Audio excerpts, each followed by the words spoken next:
The deep dive में आपको स्वागत है। आज हमारे पास दो बहुत ही अलग तरह के स्रोत हैं। हाँ, बिल्कुल अलग। और ये दोनों एक ही गहरे सवाल को देखते हैं, लेकिन एंगल एकदम अलग है। सवाल ये है कि एक मीनिंगफुल जिंदगी कैसे जी जाए और अपने पीछे एक ऐसी विरासत कैसे छोड़ी जाए जिस पर गर्व हो। सही। तो एक तरफ हमारे पास है रॉबिन शर्मा का सेल्फ हेल्प दर्शन। हाँ, उनकी किताब who will cry when you die से। बिल्कुल, ये इस बारे में है कि हम रोजमर्रा की जिंदगी में पर्पस और खुशी कैसे ला सकते हैं। और दूसरी तरफ एक पूरी तरह से अलग दुनिया से हमारे पास फाइनल हैप्पीनेस नाम का एक एकेडमिक रिसर्च पेपर है। हाँ, ये इस बात की पड़ताल करता है कि इंटेलिजेंट यूजर इंटरफेस मतलब स्मार्ट टेक्नोलॉजी उन लोगों की मदद कैसे कर सकती है जो अकेलेपन में जिंदगी के आखिरी पड़ाव का सामना कर रहे हैं। तो एक तरफ जिंदगी जीने की कला और दूसरी तरफ जिंदगी के अंत में टेक्नोलॉजी की भूमिका। ये कॉम्बिनेशन बहुत दिलचस्प है ना? ये सुनने में थोड़ा अजीब लग सकता है, लेकिन आज हम यही समझने की कोशिश करेंगे कि ये दोनों दुनियाएं आपस में कैसे जुड़ती हैं। चलिए इस दिलचस्प विषय की गहराइयों में उतरते हैं। चलिए। तो रॉबिन शर्मा से शुरू करते हैं।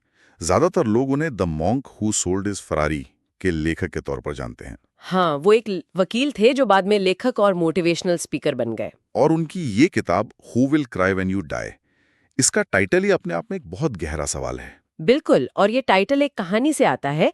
शर्मा बताते हैं कि उनके पिता ने एक बार उनसे कहा था। हाँ, मैंने पढ़ा है ये। उन्होंने कहा था, बेटा जब तुम पैदा हुए थे तो तुम रोए थे, जबकि दुनिया ने जश्न मनाया था।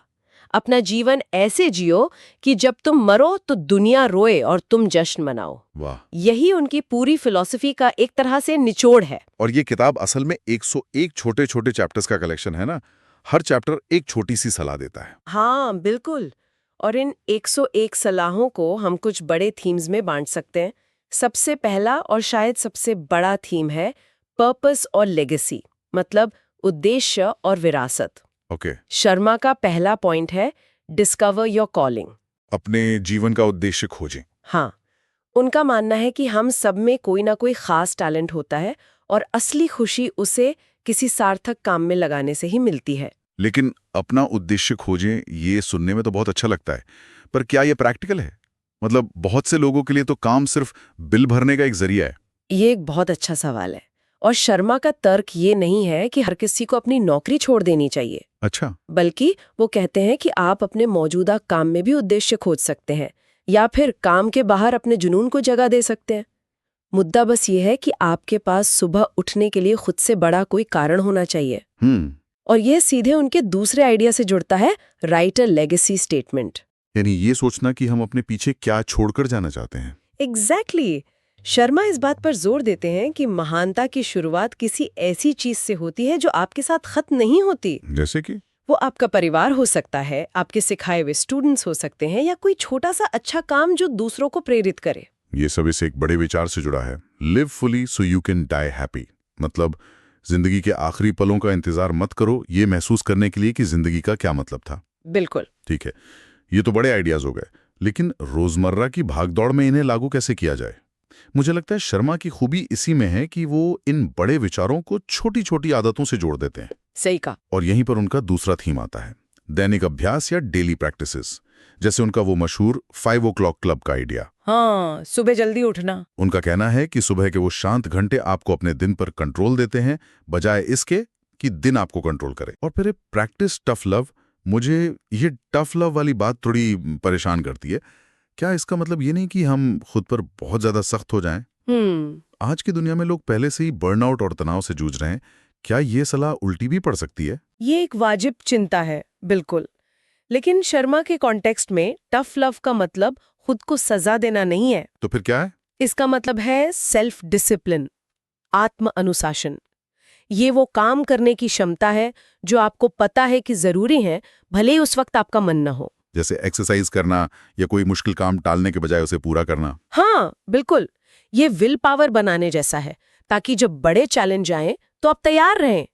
ये खुद पर जुल्म नहीं, ये खुद में इन्वेस्टमेंट है। समझ गया। और कुछ आदतें तो काफी मजेदार भी हैं, जैसे ज्यादा हंसो। हाँ, उन्होंने एक स्टडी का जिक्र किया है कि एक 4 साल का बच्चा दिन में 300 बार हंसता है। 300 बार। और एक एडल्ट मुश्किल से 15 बार। ये तो बहुत बहुत बड़ा अंतर है ना? और हंसना सिर्फ मजे के लिए नहीं है, ये स्ट्रेस कम करता है, मूड अच्छा करता है। क्रिएटिविटी भी बढ़ाता है। हाँ, इसी तरह रोज संगीत सुनो। ये छोटी छोटी चीजें हैं जो जिंदगी की क्वालिटी में बड़ा फर्क ला सकते हैं। ये सब तो खुद के लिए है। लेकिन शर्मा की फिलॉसफी का एक बहुत बड़ा हिस्सा हमारे दूसरों के साथ रिश्तों पर भी तो है। बिल्कुल, और वो हमारा तीसरा और शायद सबसे जरूरी थीम है, संबंध और दयालुता, कनेक्शन एंड काइंडनेस। उनका एक पार्ट है every day be kind to a stranger. हर दिन किसी अजनबी के प्रति दयालु बने। ये सुनना आसान है, लेकिन करना मुश्किल। मैं आज सुबह ही कॉफी लेने गया था और लाइन में लगे सभी लोग अपने फोन में व्यस्त थे। हाँ, ये होता है। ऐसे में किसी अजनबी से जुड़ना लगभग नामुमकिन सा लगता है। शर्मा इसका भी जवाब देते हैं। वो कहते हैं, गेट बिहाइंड पीपल्स आईबॉल्स। लोगों की आंखों के पीछे देखने की कोशिश करो। हाँ, मतलब सिर्फ देखो नहीं, बल्कि समझने की कोशिश करो कि सामने वाला क्या महसूस कर रहा है। वो एक क्लासिक बात कहते हैं कि हमारे 2 कान और एक मुंह एक वजह से हैं। हम जितना बोलते हैं उससे दोगुना सुने। एग्जैक्टली।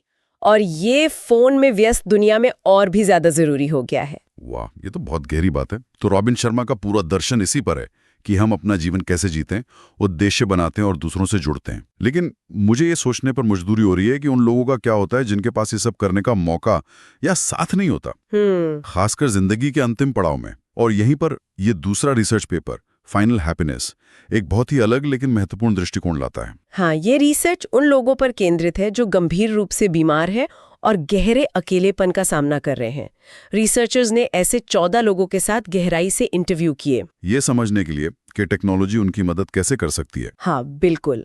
और उन्होंने पाया कि इन लोगों की जरूरतें 4 लेवल्स पर होती हैं। क्या है वो 4 लेवल? पहला है मनोवैज्ञानिक, भावनात्मक, मतलब साइको इमोशनल, जैसे अस्तित्व के खालीपन से लड़ना, अपने डर को व्यक्त करने के लिए एक जगह मिलना। ओके। दूसरा है व्यवहारिक कंट्रोल, यानी प्रैक्टिकल कंट्रोल, जैसे अपने निजी मामलों को व्यवस्थित करना और अपनी गरिमा बनाए रखना। मतलब जिंदगी के अंत में भी कंट्रोल का एहसास। हाँ, और बाकी 2 भी बहुत जरूरी हैं। बताइए। तीसरा लेवल है सामाजिक अस्तित्वगत, सोशियो एग्जिस्टेंशियल, जैसे अपनी कहानी का कोई गवाह होना। अपनी कहानी का गवाह होना। हाँ, और हमेशा याद रखे जाने की इच्छा। और चौथा है आध्यात्मिक पारलौकिक, मतलब जीवन और मृत्यु के अंतिम अर्थ की खोज करना। 1 मिनट, ये जो तीसरा पॉइंट है, अपनी कहानी का कोई गवाह होना, ये तो बिल्कुल रॉबिन शर्मा के लेगेसी स्टेटमेंट लिखने जैसा लग रहा है। लग रहा है ना? ये वही मूल मानवीय इच्छा है कि हमारे जीवन का कोई मतलब था और कोई है जो उसे याद रखेगा। एग्जैक्टली। आप देख रहे हैं कि कैसे 2 अलग-अलग दुनियाएं एक ही पॉइंट पर मिल रही हैं। और इसी समझ के आधार पर रिसर्चर्स ने इंटेलिजेंट यूजर इंटरफेस यानी IUI के लिए एक बहुत महत्वपूर्ण डिजाइन सिद्धांत की पहचान की। और वो सिद्धांत क्या था? वो सिद्धांत है transcendence over simulation. Transcendence over simulation, ये सुनने में थोड़ा भारी लग रहा है। इसका आसान मतलब क्या है? इसका मतलब है कि टेक्नोलॉजी को उन अनुभवों को बनाने पर ध्यान देना चाहिए जो इंसान नहीं दे सकते, जिसे हम ट्रांसेंडेंस कह रहे हैं। ओके। न कि उन बुनियादी मानवीय संबंधों की नकल करने की कोशिश करनी चाहिए जो इंसानों को देने चाहिए, जिसे सिमुलेशन कहते हैं। अच्छा, मतलब नकल नहीं करनी चाहिए। हाँ, क्योंकि जब टेक्नोलॉजी इंसानी रिश्तों की नकल करती है तो ये असल में उस रिश्ते की कमी को और भी ज्यादा दर्दनाक बना देती है। इसका कोई उदाहरण है उस रिसर्च में? हाँ, और वो उदाहरण इस कॉन्सेप्ट को बिल्कुल साफ कर देता है। उन्होंने 2 प्रोटोटाइप का मूल्यांकन किया। एक था रिमोट हग एक्सपीरियंस। रिमोट हग मतलब एक डिवाइस से गले लगना। हाँ बिल्कुल, ये एक ऐसी डिवाइस थी जिसके जरिए कोई दूर से आपको गले लगने का एहसास भेज सकता था। सुनने में तो ये बहुत अच्छा आइडिया लगता है, अकेलापन दूर करने के लिए एक टेक्नोलॉजिकल हग। लगता तो है, लेकिन ये बहुत विवादास्पद निकला। ज्यादातर प्रतिभागियों ने इसे पसंद नहीं किया। क्यों? उन्होंने कहा कि इसने उन्हें एक असली मानवीय स्पर्श की कमी की और भी ज्यादा याद दिलाई।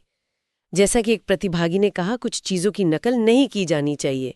ये एक नकली एहसास था जो असली की कमी को और भी ज्यादा चुभने वाला बना रहा था। वाह, मतलब एक ऐसी टेक्नोलॉजी जो गले लगने का एहसास दे, वो असल में अकेलेपन को और बढ़ा रही है। हाँ, शायद इसलिए क्योंकि ये हमें उस चीज की याद दिला रही है जो हमारे पास नहीं है, जैसा कि शर्मा कहते हैं, वास्तविक मानवीय संबंध। तो दूसरा प्रोटोटाइप क्या था? दूसरा प्रोटोटाइप था virtual poetic journey. Virtual journey. हाँ, ये वर्चुअल रियलिटी यानी VR का इस्तेमाल करके लोगों को उनकी शारीरिक सीमाओं से परे ले जाता था। मान लीजिए कोई बिस्तर से उठ नहीं सकता, लेकिन वीआर के जरिए वो पहाड़ों पर घूम सकता है या समुद्र के किनारे बैठ सकता है। और इसका क्या नतीजा रहा? इसे सबने बहुत पसंद किया, क्योंकि ये एक ऐसा अनुभव था जो कोई दूसरा इंसान उन्हें नहीं दे सकता था। ये उनकी सीमाओं को पार करने यानी ट्रांसेंड करने में मदद कर रहा था। ये उन्हें वो दे रहा था जो उनके पास नहीं था, बजाय इसके कि जो उनके पास नहीं है उसकी नकल यानी सिम्युलेट करे। यहीं पर ट्रांसेंडेंस ओवर सिमुलेशन का पूरा सार है। बिल्कुल। ये तो कमाल का सबक है। टेक्नोलॉजी का असली मूल्य उन चीजों को करने में है जो हम इंसान नहीं कर सकते, ना कि उन चीजों की नकल करने में जो हमें एक दूसरे के लिए करनी चाहिए। सही कहा। तो जब हम इन दोनों दृष्टिकोणों को, एक सेल्फ हेल्प गुरु और अत्याधुनिक HCI रिसर्चर्स, जब इन्हें एक साथ रखते हैं तो हम क्या सीखते हैं? ये दोनों दुनियाएं एक साथ क्या कहानी बता रही हैं? वे बता रही हैं कि दोनों एक ही मूल मानवीय खोज को संबोधित कर रहे हैं: अर्थ, संबंध और विरासत। रॉबिन शर्मा का काम उन संबंधों और जीवन की कहानी को बनाने के लिए एक प्रैक्टिकल गाइड है। वो हमें बताते हैं कि कैसे जीना है ताकि हमारे पास साझा करने के लिए एक सार्थक कहानी हो और ऐसे लोग हों जो उसे सुने। हाँ, और इंटेलिजेंट यूजर इंटरफेस पर किया गया शोध उस कहानी को जिंदगी के अंत में सहारा देने या सहेजने की कोशिश कर रहा है। हाँ, खासकर तब जब वे लोग हमारे आसपास मौजूद ना हो। राइट। बिल्कुल। और IUI शोध हमें एक बहुत महत्वपूर्ण चेतावनी भी देता है।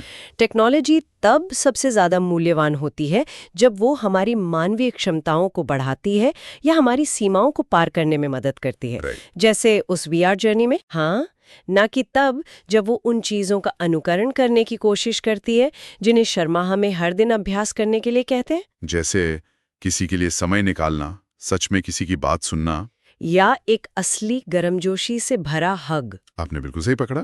एक नकली गले लगने की जरूरत महसूस न करने का सबसे अच्छा तरीका एक ऐसा जीवन बनाना है जो असली गले लगने से भरा हो। और शर्मा का दर्शन हमें वो जीवन बनाने का तरीका दिखाता है, ताकि हमें बाद में ऐसे तकनीकी समाधानों की जरूरत कम पड़े जो केवल असली चीज की कमी को और ज्यादा उजागर करते हैं।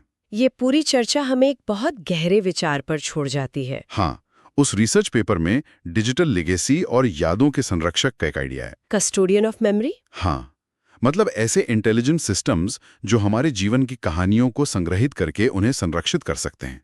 और शर्मा लेगेसी स्टेटमेंट लिखने की बात करते हैं। ये एक बहुत ही दिलचस्प सवाल उठाता है। और वो सवाल क्या है? सवाल ये कि अगर आज कोई इंटेलिजेंट सिस्टम हमारे डिजिटल फुटप्रिंट्स, हमारी ईमेल, सोशल मीडिया पोस्ट्स, तस्वीरें, गूगल सर्च के आधार पर हमारे जीवन की कहानी लिखने बैठे, तो वो कहानी क्या होगी? हाँ, क्या वो कहानी उन मूल्यों को दर्शाएगी जिन्हें हम सच में महत्वपूर्ण मानते हैं, या वो सिर्फ हमारी ऑनलाइन शॉपिंग और लेट नाइट वेब सीरीज देखने की कहानी होगी? और उससे भी बड़ा सवाल, हमारे छोटे रोजमर्रा के चुनाव, जैसे कि शर्मा जिनकी वकालत करते हैं, किसी अजनबी के प्रति दयालु होना, जल्दी उठकर अपने लक्ष्य पर काम करना, या अपने प्रियजनों के साथ फोन रखने के बजाय सच में समय बिताना। हाँ, ये छोटे छोटे ऑफलाइन पल उस अंतिम डिजिटल कहानी को कैसे आकार देते हैं। ये एक ऐसा विचार है जिस पर हम सभी को सोचना चाहिए। हमारी रोजमर्रा की छोटी छोटी आदतें ही अंत में हमारी विरासत का निर्माण करती हैं, चाहे उसे कोई इंसान याद रखे या कोई मशीन।